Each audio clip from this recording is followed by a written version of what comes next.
Good morning. Well, good afternoon, rather.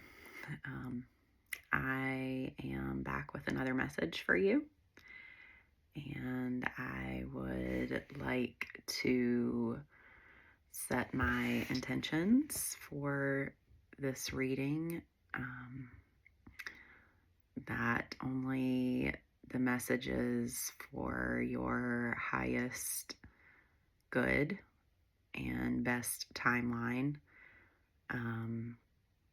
sort of come through and allow you to step into the next chapter of your life with confidence and clarity and a heart full of love.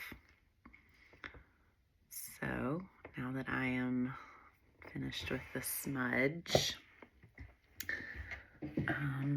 let's get started. So the decks I have chosen to use today are Work Your Light Oracle, the Dragon Oracle, and Notes from the Universe on Love and Connection. So my intention is to pull one card from each deck and kind of get a general sense of the messages that need to come through for you today.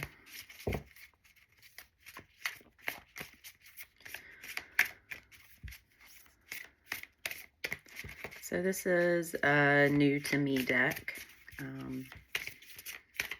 I've kind of looked at the cards, but I've never done a reading with them. I have a lot of decks that have either been given to me or that have kind of, there's one, come to me through divine circumstances that I have on my shelf, but I don't really use very often. So I'm trying to make sure that I use all of them because they were all brought to me for a reason. And they're not doing anyone any good just sitting on my shelf not being used. So the first card that came out is the Keepers of the Earth. You are not alone. Your ancient ancestors stand beside you. So, kind of without looking at the guidebook, the first thing that I am drawn to in any kind of card that I pull is usually the colors. So I am very interested in how colors affect people's health, and that extends to more than just the physical health. It also includes emotional health, mental health, spiritual health. I definitely believe that colors have energetic signatures, and learning to work with them in a way to promote your highest vibrational energy is one of my favorite topics to explore. So in this card, I see lots of turquoise, which is actually the color of what is referred to as the 4th and a half heart chakra. This channeling came from a line of wisdom in color therapy called aurasoma, where people take scented colored oils, and you are asked to choose one of them intuitively. And the intuitive choice that you make of whichever bottle that has the colored oil and fragranced liquid inside of it kind of reveals certain things about you as a being. So again, that's called Aura Soma, and the person who developed it channeled that there is a chakra called the 4.5 heart chakra. The 4.5 heart chakra deals with how you express your love to the world at large. So in today's times, this has to do with maybe how you relate to others on the internet. If you have a larger kind of platform where you are speaking to lots of people, so if you're like a motivational speaker or a podcaster or any kind of content creator where you are dealing with lots of people. Even if you're not, even if you're in like a sales job where you deal with people every day or customer service, your 4.5 heart chakra is still at work. So the fact that this card has that turquoise energy is kind of reminding me of that particular chakra. To me, in my practice, it is kind of the, for lack of a better word, masculine side of the heart chakra. It's about giving love rather than how you receive love. So giving love, the kind of actions that you take to express your love, just as long as it's an active sort of energy rather than passive. That would be the masculine energy. All right, so keepers of the earth, you are not alone. Ancient ancestors stand behind you.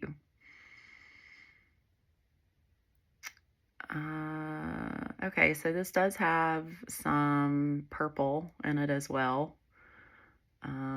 For me, purple is the third eye chakra. And for some people, it's not that. For some people, it's the crown chakra. But when I close my eyes and I see my third eye, it is always violet. So that's why I go with violet for my third eye rather than the typical indigo that's associated with most chakra systems. So this card has kind of a lilac or lavender color. So for me, that's like kind of the mixture of the crown and the third eye chakra coming together. The crown chakra is how we receive our divine connection. And the third eye chakra is where we receive divine inspiration, divine imagination, divine messages, essentially. Let's see. Okay, so there are also some animals on this card that I'm seeing, which if you are into kind of looking at Native American spirituality, you'll know that animals are a very important part of that. This card has an eagle. It also has a wolf, an elephant, and what I am assuming is a mountain lion or a cougar. Right here, I'm not super clear on the difference between cougars and mountain lions, but it's some sort of big cat. All right, there's also lots of wings. Feathers are another way that we receive messages from the divine. So if any of these animals kind of resonate with you, or you feel a deep connection to these animals, or you're drawn to them,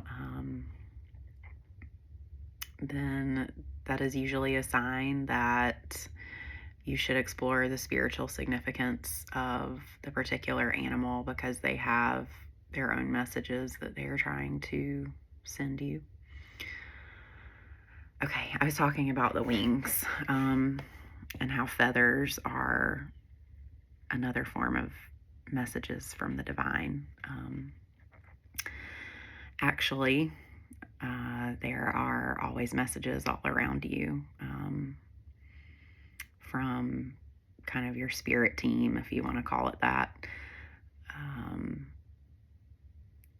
They use something called synchronicities, or, in terms of feathers, an actual tangible object, to kind of guide you in the right direction.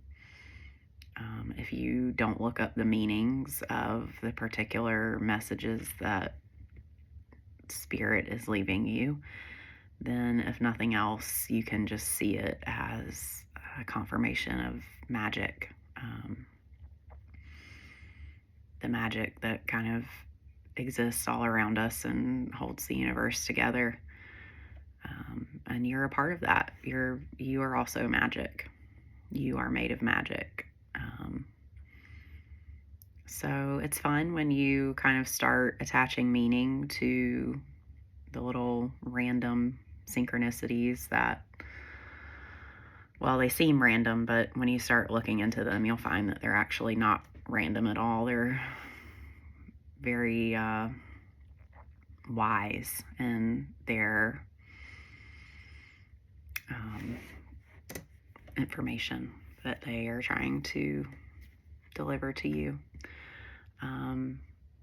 But feathers are one way that spirit sends messages. There are lots of feathers in this card. Also the clouds. I don't know if you look at cloud formations, but sometimes that's a fun thing to do. Kind of reveals interesting things about your subconscious mind. I think about that famous psychological test where you're looking at different ink blots, and depending on what you see within the ink blots is supposed to give you some sort of like picture of your inner mind. Clouds are kind of the same way. So maybe paying attention to the clouds, looking around and seeing if there's a feather that has been left for you. And then another thing about feathers, when you look them up, look up the spiritual significance of them, the color of the feather is usually something that's important too. And then, you can dive deeper and find out what kind of bird it came from. And then you can find out what kind of bird or what kind of message that bird is carrying for you. But I think the overall point of this is that there are always helpers waiting in the wings to help you if you will allow them to do so. And all the time they're dropping hints for you, whether it be in repeating numbers, whether it be through a particular animal that you have an affinity for, or a plant, or the clouds, or colors. There's so many different ways you can interpret spiritual energy that's being sent to you from the divine.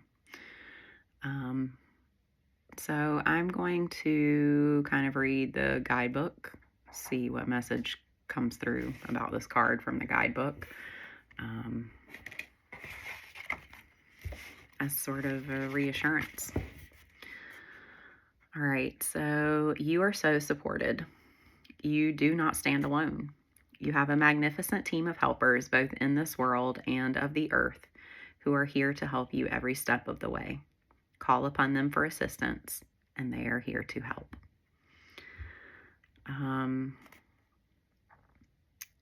So something else that the guidebook is urging is that you devote your life to protecting the earth in your own unique way. So, whether you're into recycling or water conservation or buying products that are fair trade or sustainably harvested or organically grown, or all of these different things that sometimes create extra work for us on our end. They're actually quite important, and it's valuable work to be doing. All of us are consumers. All of us depend on the earth to keep us alive. And we have to find a way to be in the world ethically. We have to find a way to make sure that we are making an effort to give back and repair when we can what we are taking from the land that we need to live. So I think that it was important to kind of call out that sense of devotion to the earth, because it's so important, especially in today's times. No matter where you kind of stand on the political spectrum, I think we can pretty much all recognize that our wild spaces are dwindling every year through clear cutting, and even now, like with AI drinking up a whole bunch of potable water. And then we have, oil spills and all of these kind of things that definitely affect, they affect us, maybe not, it maybe doesn't seem like it right now, but we are affected. Even if it's just energetically, we are affected by this. My cats are about to fight. So, just looking a little bit more into these messages, this is urging you to not be shy about calling into your life the kind of support that you need from your spirit team.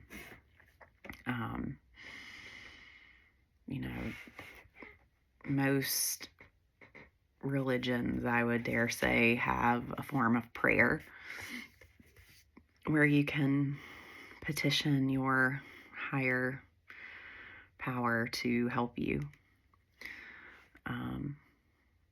And even if you're not religious, you can still pray. And this card is urging you to do that. So here's a prayer that you can kind of say if you need a little bit of scripting. I am open to receiving a whole new level of support for my life and my work, and I call it in now. And then thank you for your help. And then you just sit back, relax, and allow yourself to receive the help that your divine partners send to you. All right, so we're going to move on to the next card to see what that message might be. This is from the Dragons deck.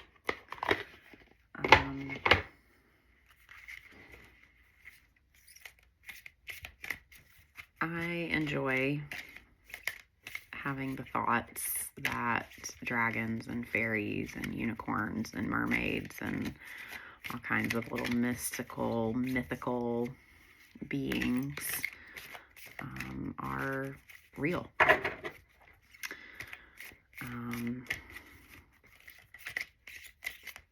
I truly believe that there are different dimensions of life, and as humans, we cannot see all of the dimensions that exist,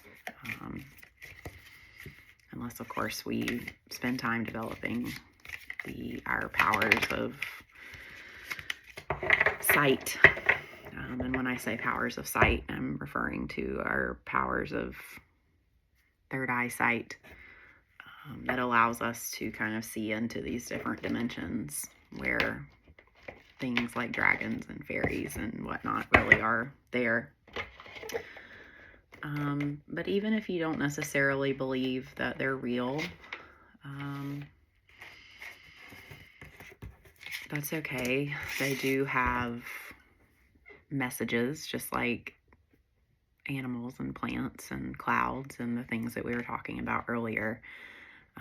Seeing them has a spiritual significance too, so you can always kind of look up and see what those meanings are. But the card that came out is the Omega Dragon. And I think it is interesting that we kind of have the violet coming up again and the white, again for the third eye chakra and the crown chakra. I think too it is interesting to note that this has a little bit of the shadowy element here, representative of the void, I'm assuming. It also reminds me of the yin yang, because the yin yang on one side is white with the black dot, and then on the other is black with the white dot. So it's kind of reminding me that you cannot have light without shadows, and you cannot have shadows without light. You absolutely need both of them to have a full experience. And it's okay to kind of explore your shadows. In fact, it makes the light within you brighter when you allow yourself to kind of deep dive into the depths of yourself, even though it's a little bit scary. All right, so, okay, the other thing that I'm seeing now that I'm reading the card, harness the divine feminine power of creation. This card has to do with making intentions, holding your vision, and birthing your vision into birthing your higher consciousness. So some of the past readings that we've done have had a lot to do with divine feminine powers. And again, if you're not comfortable with the words feminine or masculine, you can think of it in terms of light and shadow. So in traditional kind of spiritual traditions, the masculine energy is the light and the feminine energy is the shadow. If that doesn't resonate with you, then active and passive. Masculine energy is active, feminine energy is passive. The point is that there is a duality, there is a spectrum of energy, polarities, whatever one of those words resonates with you, however you want to describe each end of the spectrum. The most important thing is that you know that both sides of the spectrum are valid. So I really love cats, but they're my cats are getting on my last nerve right now because they keep interrupting me. They're such troublemakers. There's got to be a message in that too. It's probably that I should be resting instead of reading, but here I am. So other colors that I'm seeing are the blue for the throat chakra, the black for the earth star chakra, which is 12 inches below your feet and connects you to your ancestors. And then we kind of have this, I'm assuming that's a moon or a planet or something, but a red and yellow orb here in the bottom of the card to represent the root chakra and the solar plexus chakra, and also the sacral chakra with a little bit of orange in here. Kind of some of the readings that I did before talked about the interplay between the root chakra and the solar plexus chakra. Clearing the blockages from those leads to higher creative output from your sacral chakra.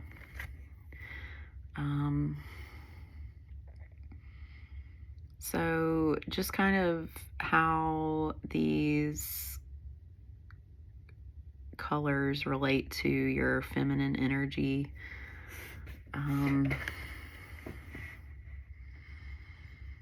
I don't know. We'll have to read the card and see, or the guidebook and see what it says, but kind of my initial impression is that grounding is important with the earth star and the root chakra being present there. Also, your sense of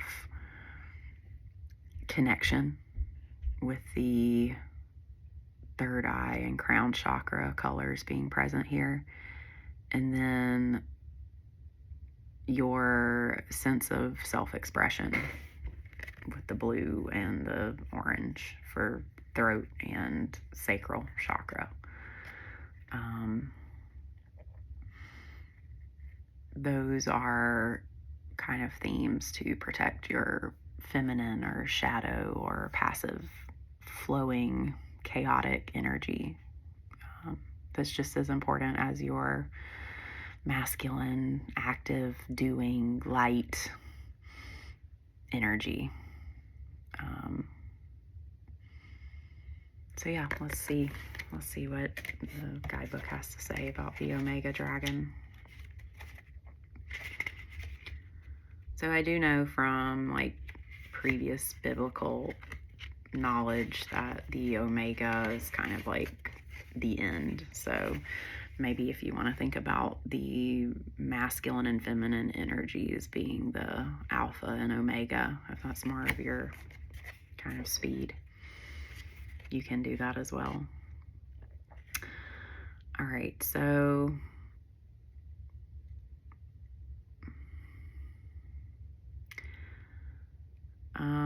the guidebook mentions Archangel Metatron, who kind of guides creative vision. This says that the Omega Dragon is from the 9th dimension, if you're into learning about different dimensional planes of existence. The Omega Dragons apparently live in the 9th dimensional plane. And they are assisting the birth of higher consciousness on Earth. Collectively, they hold the vision for a new golden age, and this will enable us to achieve the intention set by Lady Gaia for the evolution of the planet. These beautiful silver white dragons also help us hold a personal vision for the highest good. Every wish starts with a thought that is translated into a picture. These dragons can see into our mind and will hold our vision with us. So when this dragon comes into your life, the book is saying that it's time to start a new project, take a new path, or allow an aspect of yourself that was previously hidden to come to the surface. You can call upon these dragons to fill you with the power of the divine feminine, so that you can kind of birth your creative vision into existence.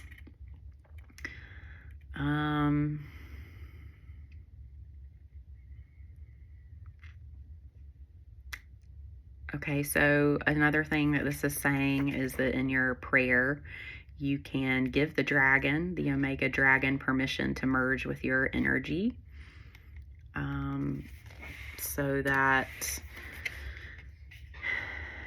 your way forward will be met with softness and love.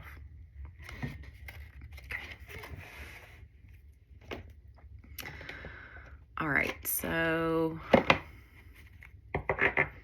I'm going to pull one more card, see how we can tie all of these cards together now. I'm pulling from the Notes from the Universe deck.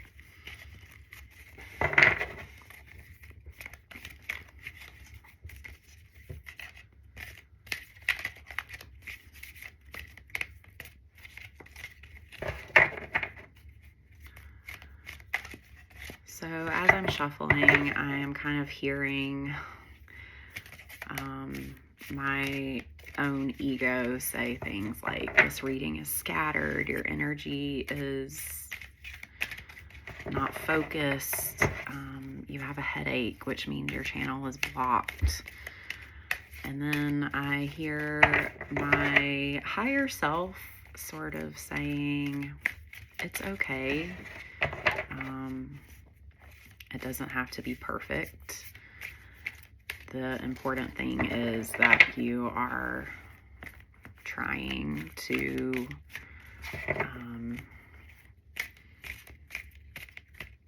kind of just bring new energy into your life.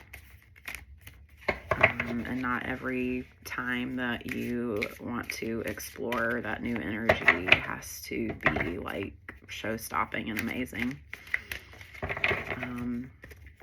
One thing I like to do too is go back and kind of watch the readings that I do, because they have long threads of energy that kind of carry throughout all of them, and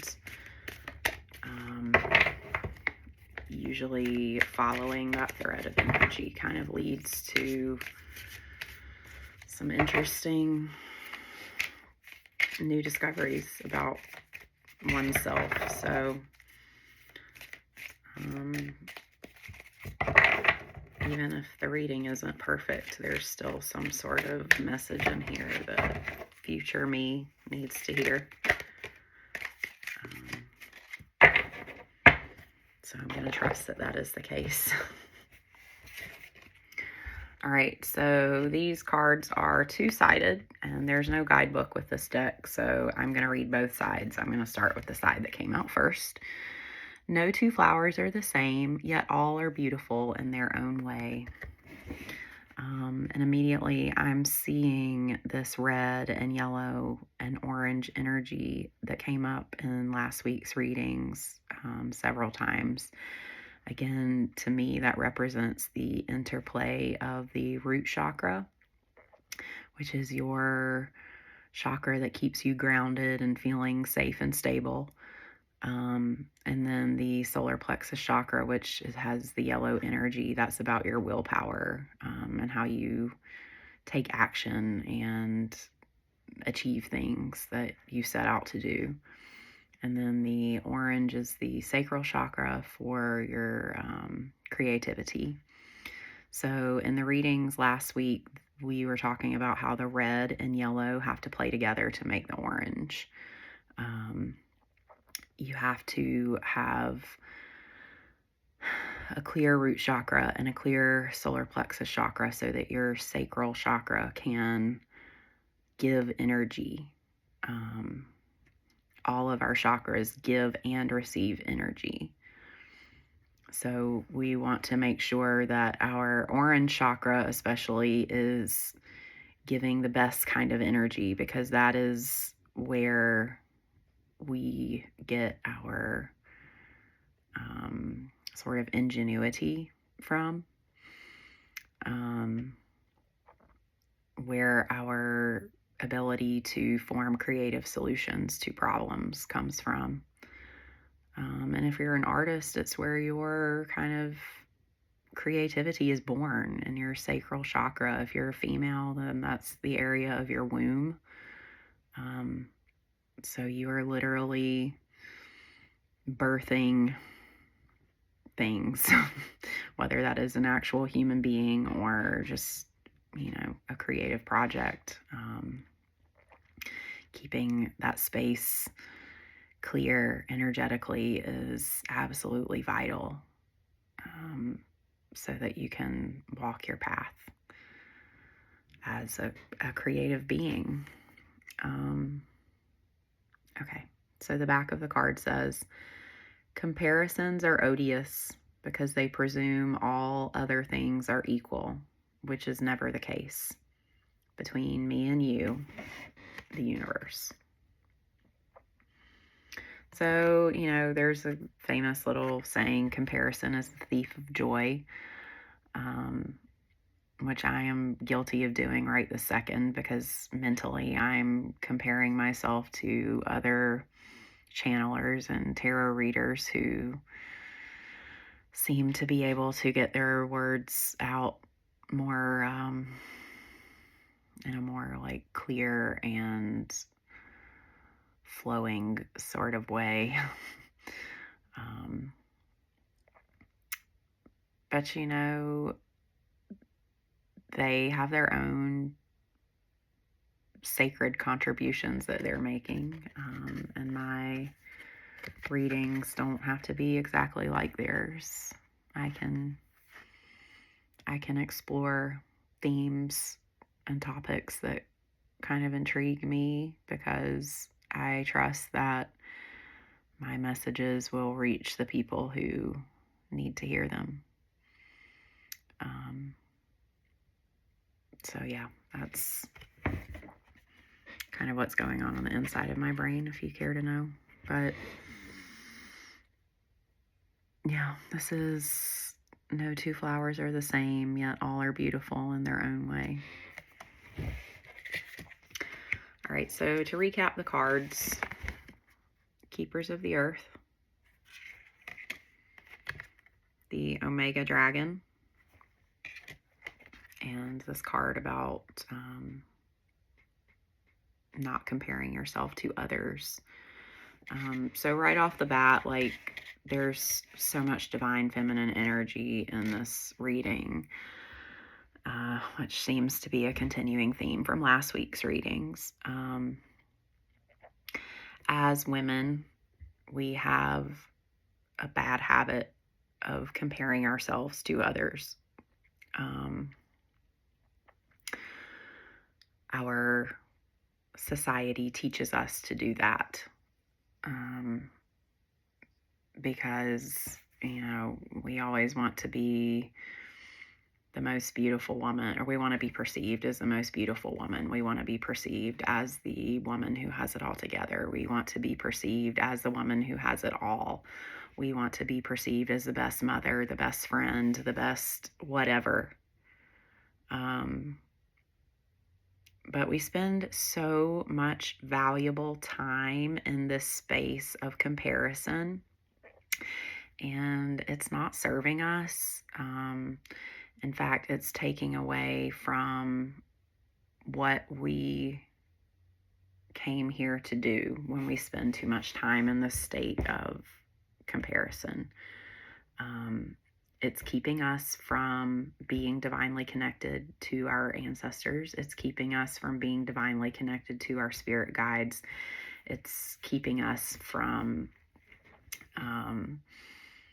even being divinely connected to just our immediate surroundings, even if you don't believe in spirit guides and all of that kind of stuff, there is so much magic and so much wonder and inspiration to find just in your normal daily surroundings if you can take yourself out of this egoic form of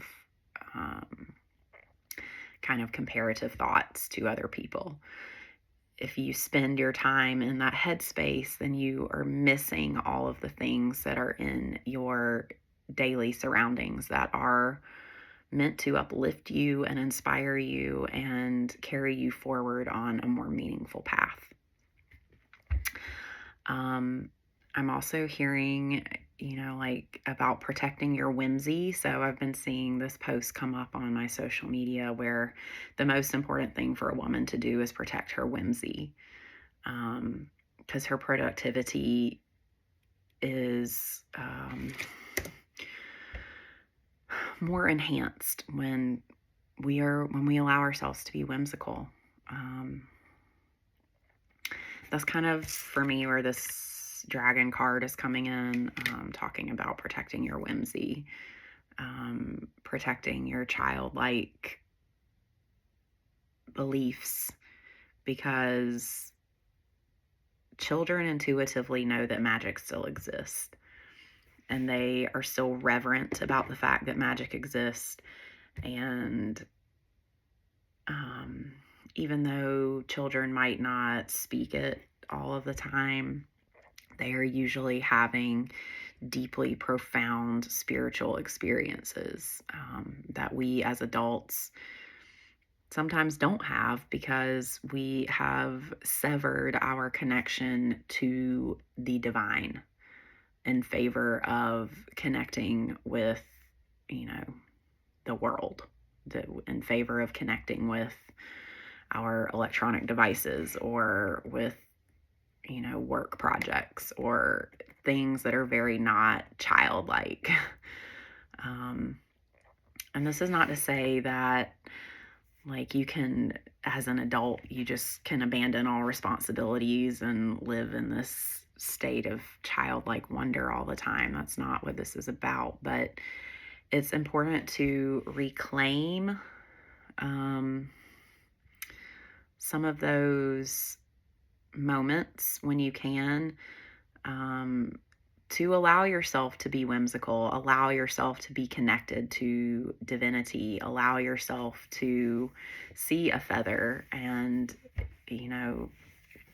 either look it up in a book or look it up on Google or whatever, but allow yourself to explore deeply what this feather coming into your reality means. It's not just a feather.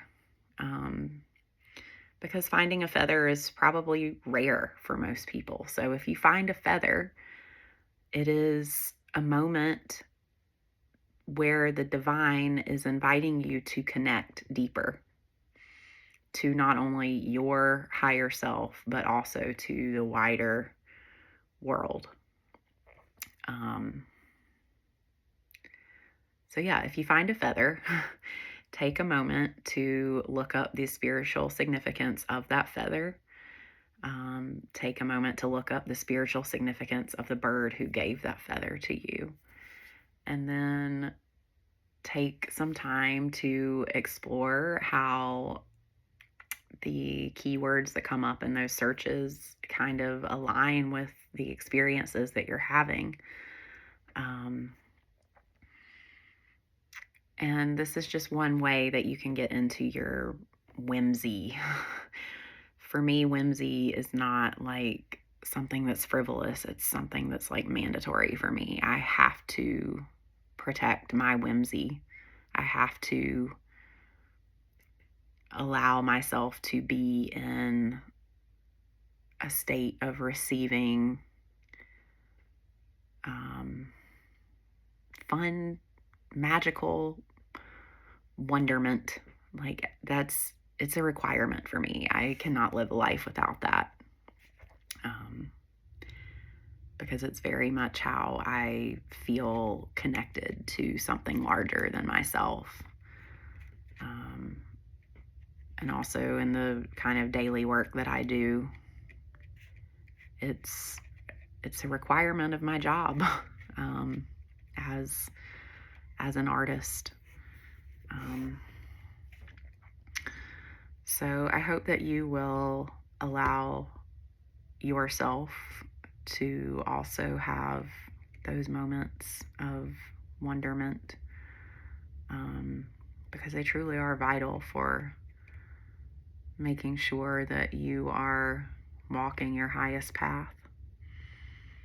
And it's a lot more fun to be in that kind of headspace than in this headspace where you are comparing yourself to others.